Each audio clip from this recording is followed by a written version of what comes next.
As a property manager in a large metro area, I don't have the time to meet with tenants who aren't qualified. So I've got 5 questions I ask in order to pre-qualify a tenant before we even meet. I'm Aaron Bosshardt, co-owner of Bosshardt Property Management in Gainesville. Let's take 5 minutes to learn how to make your tenant screening process more efficient. Because the tenant screening process often begins before you even meet the applicant. You must pre-qualify the interested party to make sure that the person has a chance of being a good fit. I call this the informal screening process, and there are 5 questions I ask anyone who inquires about a rental property. The property you inquired about is available on this date. Does that meet your required move-in date? Here are the policies on smokers, pets, students. Does that work with your situation, or do I need to find you a different property? The requirements to make application are posted on our website, and so is a template of the lease you will be asked to sign without changes. Have you reviewed those yet? If you decide to make an application and are accepted, here are our policies for holding the property until the lease is ready to sign. If accepted, are you comfortable with the financial requirements to move into this property? First month, last month, security deposit, or whatever they may be. Are there any local ordinances tied to the municipality they are renting in? If so, make sure their tenancy will be in compliance.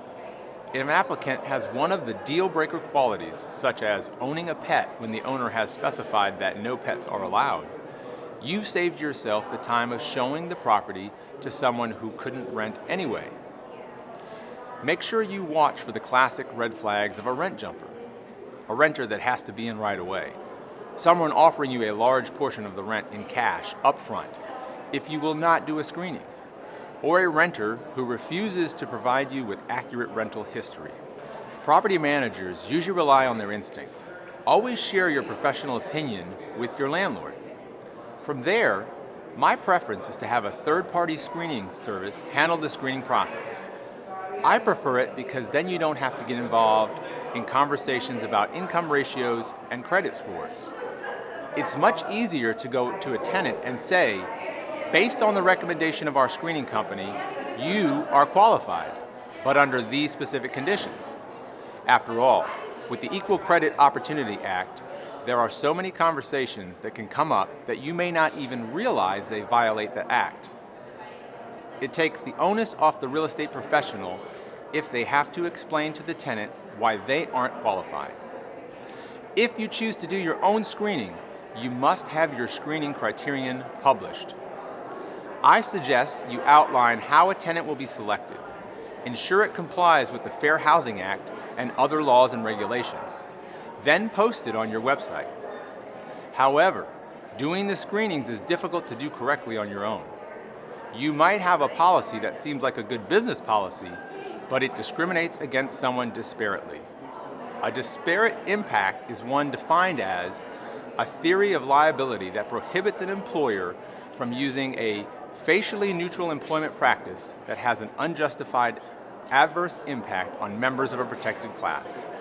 An example of this is you require a certain income to debt ratio, but it could discriminate against a certain group of people. Hiring a third-party service to perform tenant screenings is the best course of action.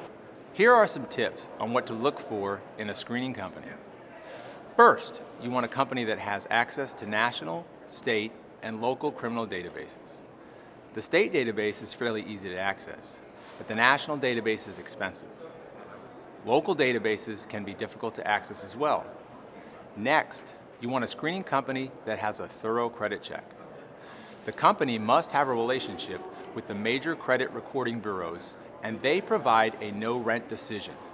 That means that the credit bureau tells you, yes, you can rent to this person with no restrictions, or no, you can't. It's important that they also give you a middle ground, such as this person can rent, but you must collect a double security deposit. Next, ask if they have eviction protection and what it includes. Some of them will have it. Find out if it covers just the cost of filing an eviction or whether or not it covers the cost of filing and initial attorney's fees for uncontested evictions. It may be important for you to also know who gets to choose the attorney if it is covered. Make sure you ask for references. and ask if the eviction company has statistics that show the default rates on tenants they approve. A good screening company should have almost no defaults on renters that are approved unconditionally. Remember, your policy should be that you choose the best qualified applicant for the property, not the first applicant. It's estimated that eviction costs landlords millions of dollars every year. The best way to deal with an eviction is to make sure it never happens. Both your informal screening and the formal screening process combine to be your professional efforts. The landlord's best protection. If your landlord does accept unqualified renters or renters that are approved conditionally but can't meet the conditions, make sure you fully disclose the risks to your owner and have them sign a release.